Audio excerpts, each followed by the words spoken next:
विजय कुमार सिंह बनाए गए दामोदा कोलियरी के परियोजना पदाधिकारी। निर्वातमान परियोजना पदाधिकारी पीएसके सिन्हा मुराइडी के परियोजना पदाधिकारी बनाए गए। बीसीसीएल के बरोरा प्रक्षेत्र के अंतर्गत दामोदा कोलियरी के परियोजना पदाधिकारी पीएसके सिन्हा का 3.6 साल का कार्यकाल दामोदा कोलियरी के लिए काफी लाभकारी रहा।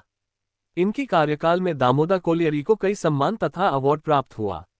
इनके कार्य कुशलता को ध्यान में रखते हुए बीसीसीएल अध्यक्ष सह प्रबंध निदेशक पारितोषिक के तौर पर ट्रांसफर सह पोस्टिंग एरिया 1 के ही मुराइडी उत्खनन परियोजना के नए परियोजना पदाधिकारी की जिम्मेवारी सौंपी है।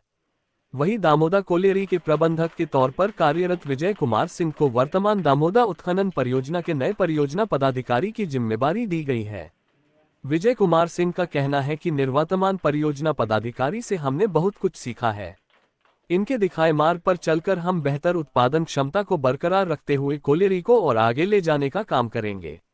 बीसीसीएल के उच्च प्रबंधन द्वारा 4 लाख मीट्रिक टन उत्पादन का लक्ष्य दिया गया है। उसे पूरा ही नहीं बल्कि 7 लाख मीट्रिक टन उत्पादन करने का लक्ष्य हमने रखा है।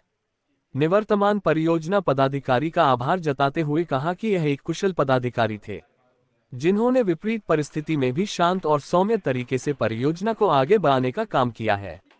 जहां भी रहेंगे वहां की उत्खनन परियोजना में नई ऊर्जा का संचार कर नई ऊंचाई प्रदान करने का काम करेंगे। यही हमारी शुभकामनाएं हैं। दामोदा कोलियरी के प्रबंधक के तौर पर मृदुल रंजन हमें सहयोग करने के लिए यहां योगदान दे रहे हैं।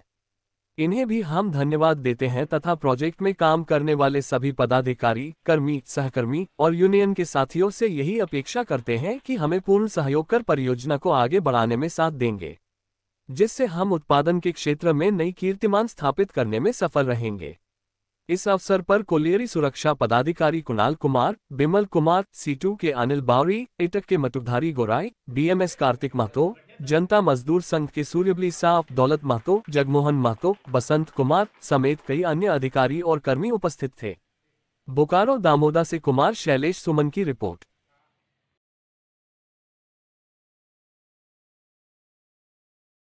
सर, आज से आपको नई जिम्मेवारी जो है मिली है, परियोजना प्रधान के तौर पर जो है आप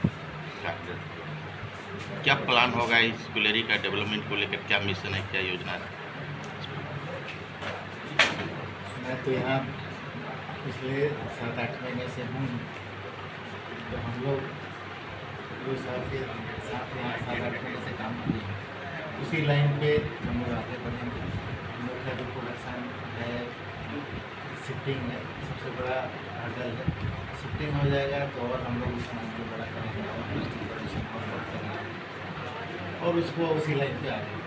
क्या प्रोडक्शन के लिए कोई वैसी कुछ योजना है क्या? कितना टन जो है प्रोडक्शन? तो अभी हम लोग को टारगेट मिला है 4 लाख, लेकिन हम लोग 4 लाख से ज़्यादा, तो हम लोग का ये प्रोग्राम है कि 4 लाख से ज़्यादा। अभी जो है पूर्व परियोजना पदाधिकारी आपको जो हैंड ओवर किए, उनको लेकर क्या कहें? क्या उनके साथ जो है आपका कैसा कोऑर्डिनेशन था, कैसा जो है सब? सर का बहुत अच्छा कोऑर्डिनेशन था। यहाँ केवल माइंस में ही नहीं, माइंस के अगल बगल में रहने वाले से, मीडिया से और ग्रामीण से, यहाँ पे इतना अच्छा हम लोग इनके साथ बहुत कुछ सीखे हैं, जो उसी लाइन पे हम लोग भी आगे बढ़ेंगे बेहतर।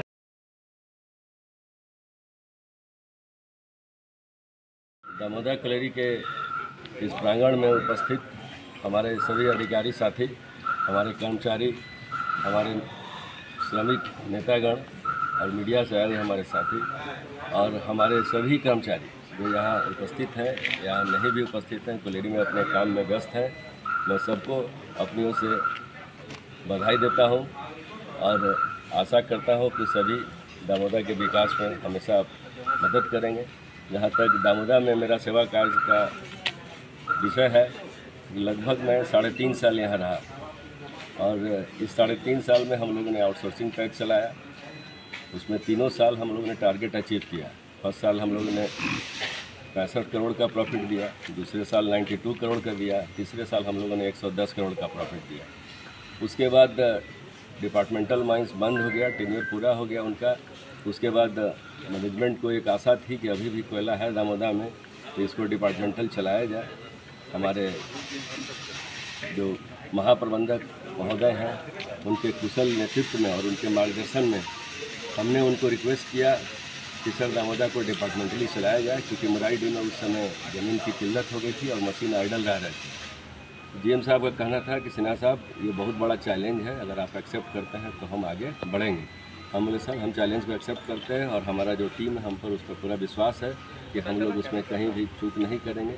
और हम लोगों ने 8 अगस्त से डिपार्टमेंटल चालू किया था और 2,80,612 किया, जिससे कि बरोड़ा एरिया 60 लाख के टारगेट को क्रॉस किया और BCCL का जो टारगेट था वो भी पॉजिटिव ग्रोथ में गया। वो हम सबके लिए एक सम्मान का विषय है और ये अकेले कोई नहीं कर सकता है जब तक हमारे कर्मठ अधिकारी, जो हमारे कर्मचारी हैं, सुपरवाइजर्स हैं और हमारे जो भी सुपरवाइजर्स हैं, चाहे वो NM के हों चाहे माइनिंग के हों, हमारे ऑफिस के स्टाफ और जो भी हमारे स्टेक होल्डर्स हैं उनका भी भरपूर सहयोग यहाँ मिला है। चाहे कि कोई भी ग्रामीण हो, सिजवा हो, कारोझरिया है, जो भी स्टेक होल्डर्स हैं सबका भरपूर सहयोग मिला है। और जो भी मीडिया के लोग हैं काफ़ी पॉजिटिव हैं, वो लोग भी अपना कुशल मार्गदर्शन समय समय पर देते रहते हैं कि सर ऐसे करने से प्रोजेक्ट का उद्धार ऐसे होगा। और हम लोगों ने इसी गति से दामोदा को आगे बढ़ाया है।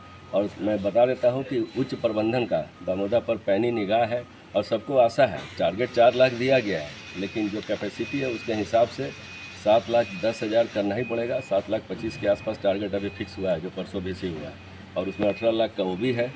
और अभी का सबसे बड़ा हर्डल है वो भी लाइन पर है, वो भी हमारे ख्याल से जो धौड़ा इंडी धौड़ा का पुनर्वास का है। हम लोगों ने बहुत अथक प्रयास करके उसको बहुत हद तक आगे बढ़ा दिया है और मुझे विश्वास है कि वो 1-2 दिन में शिफ्टिंग का प्रोसेस चालू हो जाएगा और हम लोग उस ओर अग्रसर हो जाएंगे, जिससे कि यहाँ का कोयला का उत्पादन और तेज़ी से बढ़ेगा। मशीनों की कमी नहीं है, मशीन भरपूर है और कमी तो हमेशा रहता है, कितना भी आपको रिसोर्स मिल जाए कमी है। और कठिनाई में आप काम करते हैं तभी प्रबंधन आपसे अपेक्षा करता है।